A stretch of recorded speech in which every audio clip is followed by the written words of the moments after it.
We've been talking about this interview for a couple of days. He is the busiest man in Canada. He will be front and center for our Canada Day celebrations tomorrow. Of course, we're talking about Prime Minister Justin Trudeau. He welcomed me into his office this week right here on Parliament Hill, and we spoke about not only the big day, but a few other important issues to this country, including what his family has planned for the summer and some of his favorite Canadian things. Thank you for joining us today. I know you've had a busy week and a busy couple of days. It's finally here. So what are you looking forward to the most? Just the crowds. I'm going to spend all of Saturday on the Hill. Got a big speech, sort of big arrival ceremony, and then the evening I get to actually host the show. So there's just going to be such an amazing energy. I'm totally excited about it. Now, this is not your first rodeo. You've done a few of these Canada Days before. Do you have a favorite Canada Day memory? When we were kids, we'd come out with Dad on Canada Day, and yeah, I don't even remember so many the shows. What I remember was wandering around Majors Hill Park and Federation Park, seeing all the different exhibits. I remember we got our first time on a trampoline there. I learned how to fence. It was just an opportunity to wander around and meet so many people having a great time with the family. Well, maybe we'll trigger some memories for you because we brought a couple of pictures. This one is from 1977. The other's from 1983. This is Canada Day. So my dad could rock a hat, and so would the brothers. But no, I remember these well. You talked a lot about having really great memories of your time as a kid at Harrington Lake and at your cottage in the Laurentians. Are you spending any time there with your family? Yeah, well, the kids finished school at the end of last week, so we're trying to spend a little more time in the country with the canoes and out of the city. We'll be mostly up at the cottage. I'm glad you brought up canoes because I can see around your office your definite love of canoes. And then you've got this great little Lego. The Lego canoe setup is a mirror of the picture of the whole family paddling up in the Yukon. You know, thinking a lot about Canada Day, what it means to be Canadian and to celebrate Canada Day. And I am Canadian because of your dad. So you may not remember this, but your dad took a trip in the 70s to Sri Lanka, which was Ceylon at the time. And my parents lived there. They were looking to leave the island. And they heard your dad speak. And they decided to pick Canada because of that. So you fast forward a couple of years, and this is me at the border at Saskatchewan. You know, I'm not the only one with this story.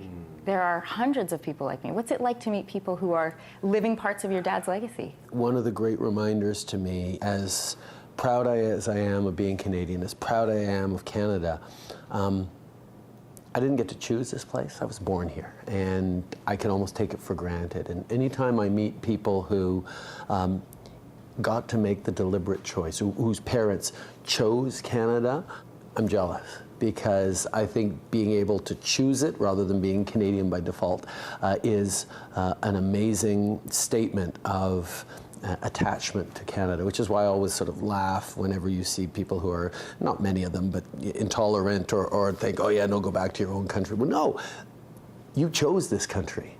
This is your country more than it is for others because we take it for granted, we default into this place. And I think understanding that power of building a country that is made of people who chose or whose ancestors chose to build a new life here is really exciting. I'm glad I got to tell you that story. It's an important one to my dad. He always brought up this story. It's such an important story as well because we are celebrating now is this idea of diversity as a source of strength. Everywhere in the world we see diversity as a source of fault lines, but in Canada, we've figured out how to be successful because we draw on stories building this country every day. So we look back on 150 years, sure. We think about the successes. We think about the terrible failures like the work we have to do on reconciliation to actually make sure that Indigenous peoples can celebrate Canada. But we also look forward to the kind of country we want to build. And that's the essence of this for me. You touched on our relationship with the Indigenous communities, and you've made some steps, including changing the name of your office across the street. A small step, but a good one. People in the community say there's a lot more to be done. What do you want to see happen for our Indigenous peoples in the next 150? There's two things. First of all, we have to do a lot of things concretely to close the gaps, make sure that what we invest in schooling for First Nations, Inuit, Métis Nation kids is matching what we invest in non-Indigenous kids' schooling. We need to make sure that people can get fresh water. There are no boil water advisories, that we're giving the same kinds of opportunities, entrepreneurship, success in the communities Indigenous as non-Indigenous. On the other side, we also have to change the structures of government, the way we relate to and the way we include Indigenous peoples, and how we think about laws and policies and rights, and how we move forward with that in a new and fresh way. And that's another big challenge. So it's the two things: how do we deliver immediately as much as we can, but how do we also empower and enable Indigenous communities to take ownership and leadership of their present and their future and their services and their programs.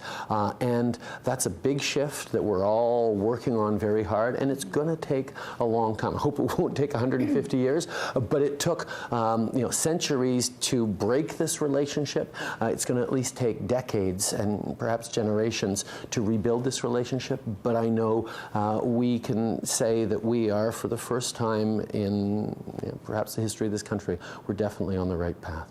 Before we let you go, we've been asking Canadians, some of their favorite things about Canada, some rapid-fire questions. Are you ready? Can I give you those? Okay. All right, here we go. Number one, most romantic spot in Canada? Paddling in a canoe on a lake under a full moon. Best place to canoe? I'm partial to Algonquin Park. Best dessert? Strawberry rhubarb crumble. Best province or territory to spend a weekend? Non-political answer. Montreal, my hometown. Best place to fish? World-class bass fishing in the Rideau Lakes, Newborough Lake, just outside of Ottawa. But my favorite place to fish is probably the Tlel River on Haida Gwaii for fly fishing. What are your favorite socks? I've got maple leaf socks that I'm looking forward to rock tomorrow. Best thing about being Canadian? Other Canadians. Good answer. Thank you, Prime Minister. What a pleasure. It's a pleasure. I love this. Thank you.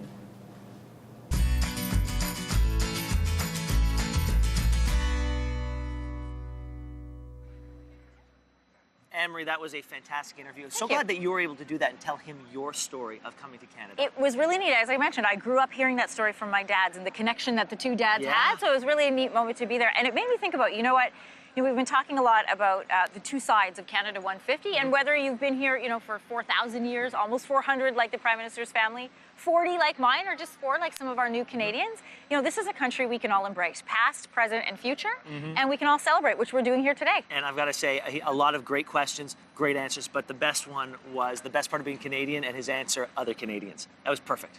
Perfect way to end the interview, so congratulations and thank you for that. Thank you.